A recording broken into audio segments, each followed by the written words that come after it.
गुढीपाडवा आला आहे जवळ आणि गुढीला बांधायला लागते गाठी. तर ती गाठी कशी बनवायची आज आपण ते बघूया. एकदम सिंपल आणि झटपट बनेल. त्याच्यासाठी मी इथे एक कढई घेतली आहे. त्याच्यामध्ये 1/4 कप पाणी घालायचं आहे आणि त्याच्यामध्ये आपल्याला घालायची आहे 1 कप साखर.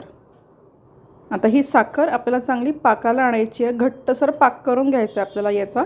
आता आपण ह्याला मिक्स करून घेऊया आणि ह्याचा चांगला घट्टसर पाक करून घेऊया. मीडियम फ्लेमवर ठेवून करायचं आहे. मीडियम हाय करून करायचं आहे आपल्याला. हे एकदम फुल फ्लेमवर करू नका, नाही तर हे खालून जळायला लागेल आहे. आणि मी कढईमध्ये आधी पाणी याच्यासाठी घातलं, जर माझी कढई ऑलरेडी गरम होती त्यात जर मी पहिले साखर टाकली असती तर ती खालून क्रिस्टल आलं असतं, त्याला कडक होऊन गेली असती. म्हणून मी आधी थोडंसं पाणी घातलं, मग साखर घातली. आता हे हलकी साखर वितळल्यानंतर याच्यामध्ये 1 चमचा तूप घालायचं आहे. तुपाने ना ग्लेज छान येते आणि आपली ही जी गाठी आहे ना ही पण छान व्यवस्थित राहते, क्रॅकी नाही होत. त्यामुळे मी थोडंसं तूप घातलं याच्यामध्ये. आता ह्याला आपल्याला वितळून घ्यायचं आहे. आता बघा, आता आपला हे पाक झाला आहे की नाही चेक करायसाठी असा एका प्लेटमध्ये काढून घ्यायचा. आणि जर हा इकडे तिकडे कुठे पसरला नाही आणि थोडं गार झाल्यानंतर बघायचं हे आपोआप निघायला लागतं, याचा अर्थ आपला पाक बनून तयार आहे. बघा इथे इझिली गॅस करायचा आहे आपल्याला बंद, कारण आपलं हे झालेलं आहे गोळीबंद पाक तयार. आता इथे मी ना एक मोल्ड घेतला आहे. चॉकलेट आपण बनवतो ना चॉकलेटसाठी, तो सिलिकॉन मोल्ड घेतला आहे.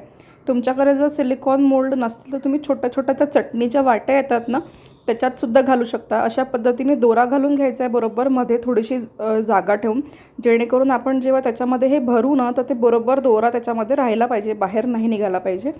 आता ह्याच्यामध्ये ना मी काही रंग वगैरे टाकला नाही आहे. तुम्हाला हवा असेल तर तुम्ही फूड कलर घालू शकता. मी ह्याच्यात आर्टिफिशियल कुठलाही कलरचा यूज नाही करणार आहे, एकदम प्लेनच बनवणार आहे. तुम्ही हवं असेल तर घालू शकता. इवन तुम्ही याच्यामध्ये थोडंसं इसेन्स पण घालू शकता फ्लेवरसाठी वगैरे.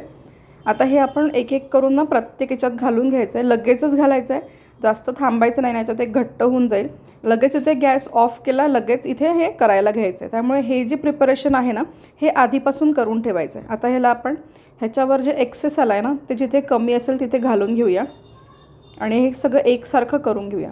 आता ह्याच्यामध्ये थोडं जास्त झालं होतं तर ते मी काढून फर्स्टवाल्यामध्ये घातलं आहे, त्याच्यात थोडं कमी पडलं होतं.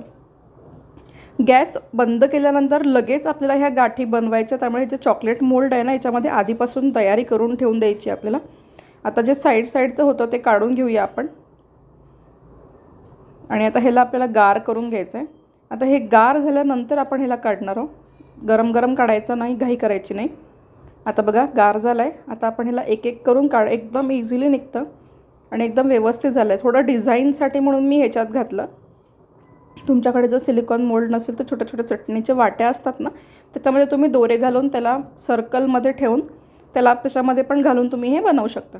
वाटीला अगोदर तूप वगैरे लावून घ्यायची गरज नाही, कारण हे स्टिक होणार नाही, आपोआप निघतील. तर हे बघा अशा पद्धतीने एकदम 2 मिनटात आपली ही गाठी बनून तयार झाली आहे. हे बघा एकदम परफेक्ट गाठ झाली आहे गाठी. तर गुढीपाडव्यासाठी ना अशा पद्धतीने तुम्ही गाठी घरच्या घरी बनवू शकता, फार वेळ लागत नाही. इवन होळीलासुद्धा आपण जे लहान मुलांना गाठी घालतो तीसुद्धा तुम्ही अशी बनवू शकता. सो रेसिपी आवडली असेल तर लाईक नक्की करा, चॅनलला सबस्क्राईब करा. थँक्यू.